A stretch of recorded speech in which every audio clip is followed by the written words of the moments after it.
Meus caros irmãos e irmãs, nós estamos terceiro domingo do Advento, na nossa caminhada de preparação para o Natal. E nós, que devemos fazer? É uma pergunta, meus caros irmãos e irmãs, que quando sincera, quando verdadeira, quando imbuída justamente da grande motivação que nasce a partir de um questionamento profundo acerca do Evangelho, realmente é muito profunda. Traduz um pouco para nós, meus caros irmãos e irmãs, as inquietações que o Evangelho de Jesus nos provoca. O anúncio do reino. Estamos refletindo aí nessas últimas semanas as dimensões justamente desse reino de Deus, dessa vinda de Jesus, dessa esperança do advento, né? Dessa vinda de Jesus, numa perspectiva de olhar para um reino de Deus que já acontece no momento presente da nossa vida e que somos chamados a todo momento a nos preparar para que ele aconteça de forma definitiva. O Advento marca, segunda semana, terceira semana, essa figura emblemática de João Batista. João Batista tinha uma fala assim, tanto quanto firme, dura, uma postura austera, determinada. Veio para preparar o caminho do Senhor, como ele próprio define para nós. Preparar o caminho do Senhor, endireitai as suas veredas. Diante de toda a fala de João, diante de todo o seu anúncio profético, esta pergunta: e agora? O que nós devemos fazer?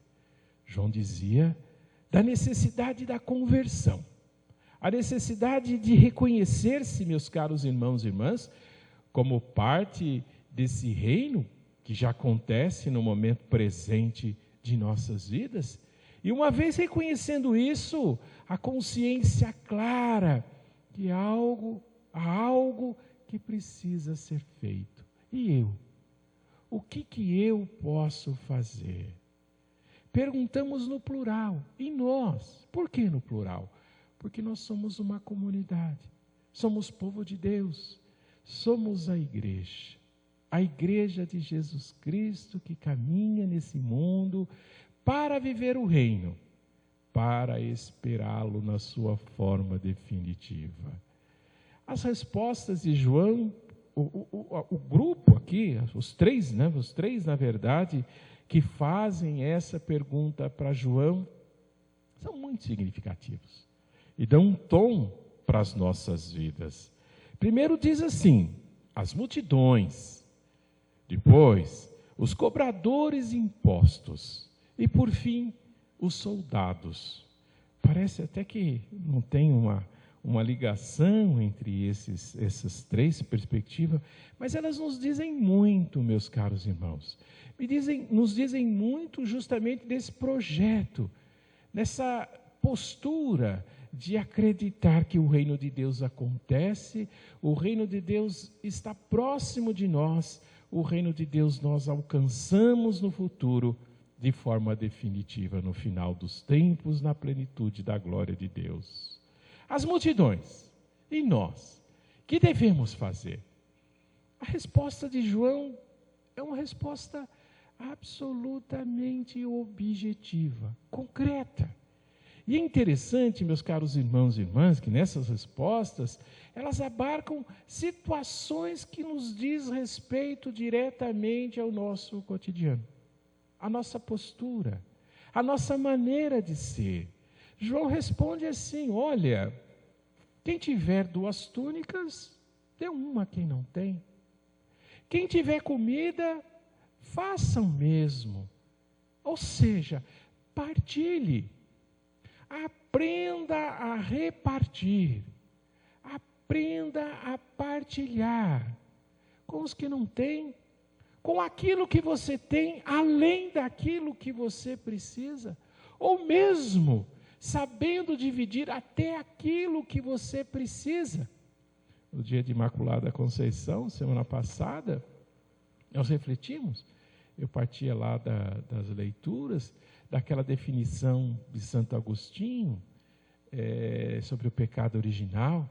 A grande tentação, meus caros irmãos e irmãs, que o padre reflete lá no dia 8, é justamente essa, o egoísmo.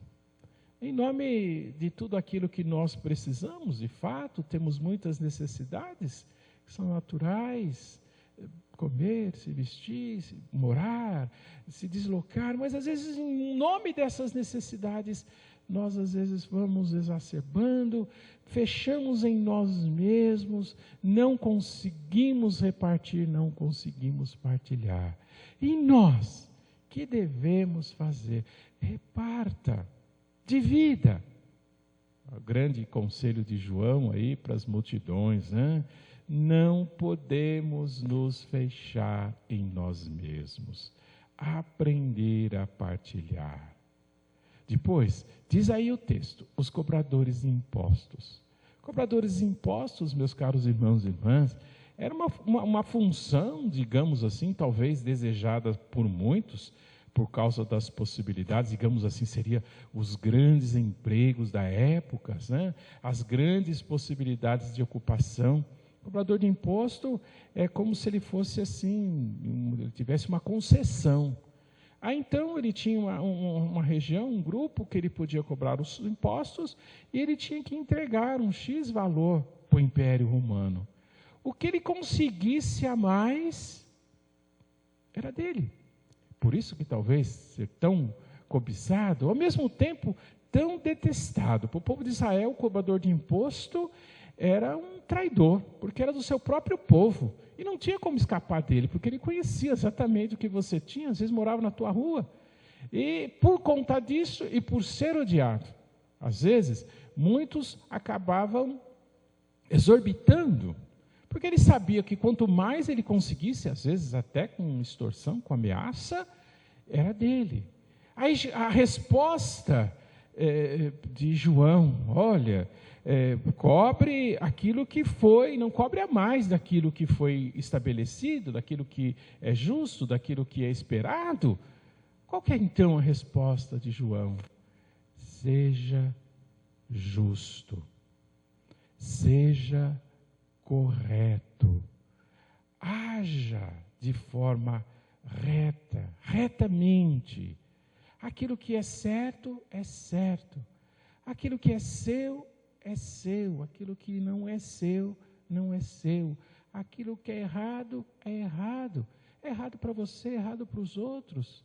O conceito daquilo que é certo, daquilo que é errado, meus caros irmãos e irmãs, não nos pertence.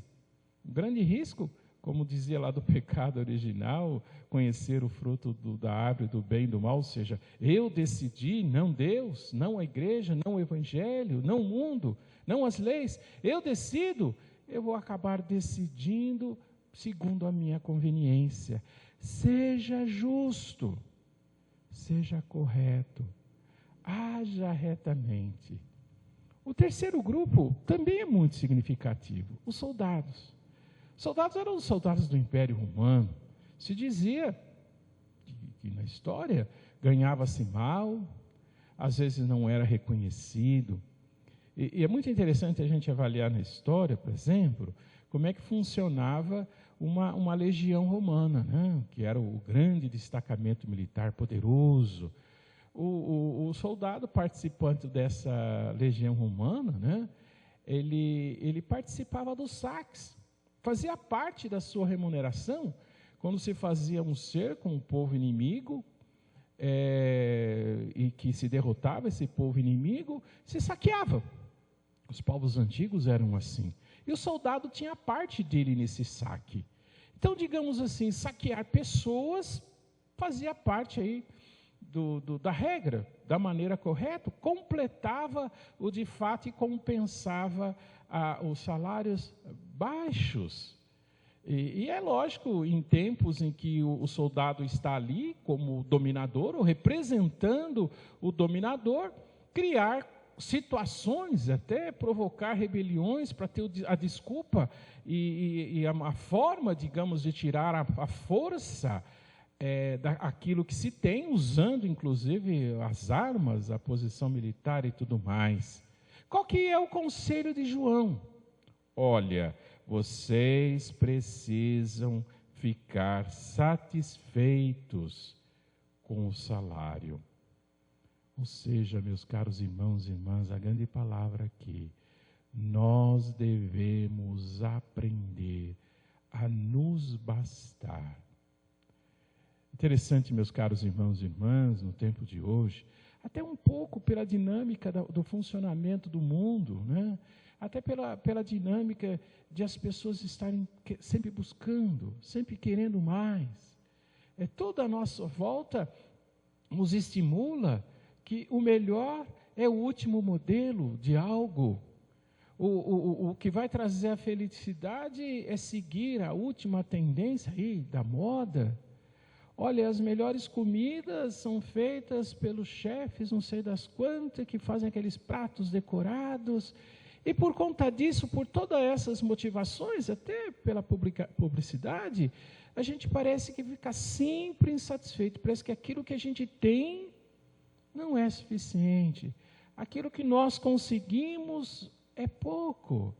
E aí, pelo lado, assim, se a gente olhar da nossa estrutura emocional, né, isso leva a uma postura, meus caros irmãos e irmãs, de algumas pessoas que nunca conseguem estar satisfeitas.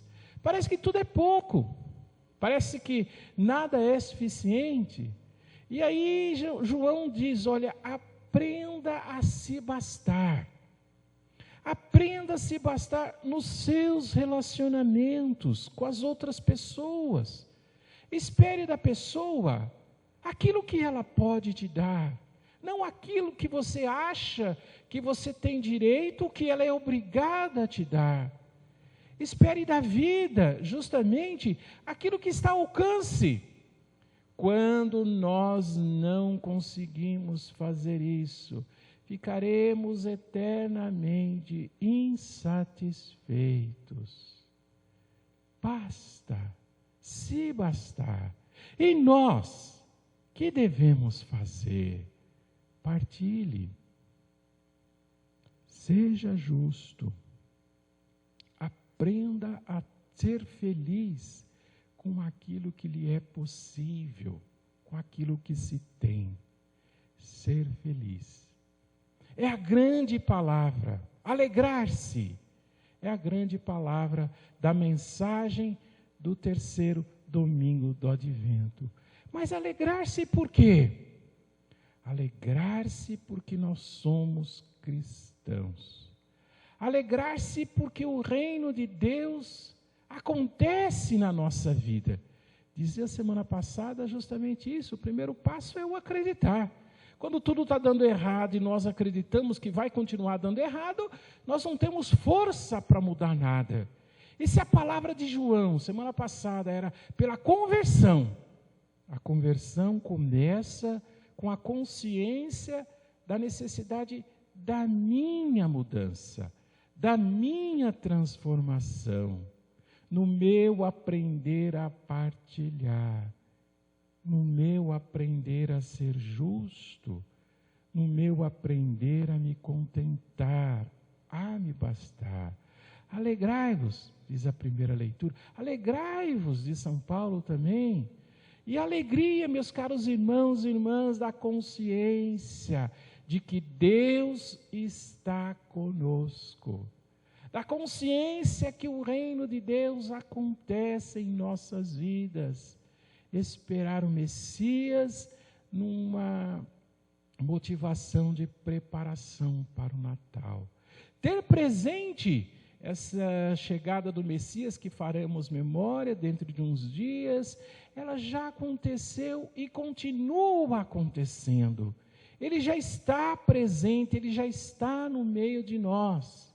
Acreditar, entender a necessidade daquilo que precisa mudado, daquilo que precisa ser mudado para que o reino aconteça, partilhando, sendo justo, aprendendo a nos bastar, a nos contentar.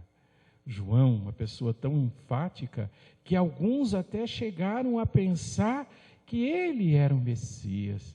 Não, João não cai nessa armadilha. Ele tem consciência do seu papel. Muitas vezes nós queremos ser o Deus da nossa vida. Muitas vezes a gente quer ter a última palavra. Muitas vezes a gente quer ser exaltado. Não, o nosso papel, partilhar, ser justo e aprender a nos bastar. Paulo, nessa sequência da carta aos Filipenses, na segunda leitura, ele dá uma dinâmica muito interessante de nos voltarmos para Deus, de continuarmos acreditando que o reino acontece, sendo felizes na consciência de que, como cristãos, Deus está conosco. E ele diz assim, olha, voltar-se para Deus, apresentar, inclusive, a Deus aquilo que são as nossas necessidades, aquilo que de fato vai dar o sentido para a nossa existência digna. E apresente essas necessidades a Deus com orações, com súplicas, acompanhado de ação de graças, ou seja, voltar a Deus e rezar, orar, oração, súplica, lágrimas, se for necessário, que mostre o nosso coração desejoso de mudança e de transformação numa verdadeira conversão. E ação de graças, ou seja, gesto concreto, devolver para Deus, na forma de nossa oferta, na forma de nossa partilha, na forma de nossa justiça, demonstrando verdadeiramente uma verdadeira alegria, um contentamento, porque Deus está conosco.